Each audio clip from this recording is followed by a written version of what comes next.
Good afternoon. আজকে হচ্ছে second day. আজকে থাকছে হচ্ছে কামাখ্যাপুরি হোটেলে আছি, কামাখ্যাপুরির এখানে হোটেলে আছি, কারণ কালকে হোস্টেলে পেমেন্টও করে দিচ্ছি, কিন্তু হোস্টেলে থাকিনি। আজকে যাচ্ছে হোস্টেলে থাকার জন্য।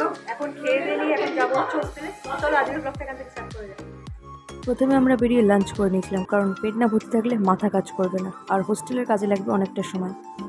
আমাদেরকে একটা টোটো বুক করতে হয়েছিল, কারণ টোটো যদি বুক না করে এত লাগেজ নিয়ে যাওয়াটা ইম্পসিবল ছিল। উঠে গেছিলাম মেন রোডে, আর দেখতে পাচ্ছি যে বাসটা দাঁড়িয়ে আছে, এই বাসটা যাচ্ছে আমার কলেজের দিকে, আর পেছনের রাস্তাটা যাচ্ছে আসাম। আমার কলেজটা এমন জায়গায় সিচুয়েটেড যেখান থেকে পেছন দিয়ে দেখা যায় হচ্ছে ভুটানের পাহাড়।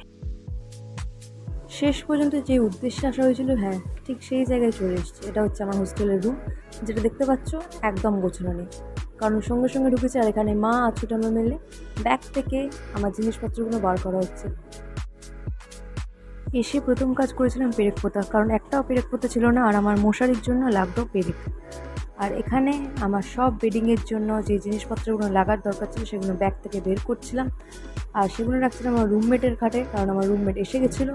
আর নিচে অনেক নোংরা ছিল, রাখলে নোংরা হয়ে যেত। এখানে মা আর ছোটো মা মিলে আমার বেডিং ঠিক করছিল, বিছানা গোছাচ্ছিল বাংলা ভাষায়, কারণ আমি এগুলো পারি না।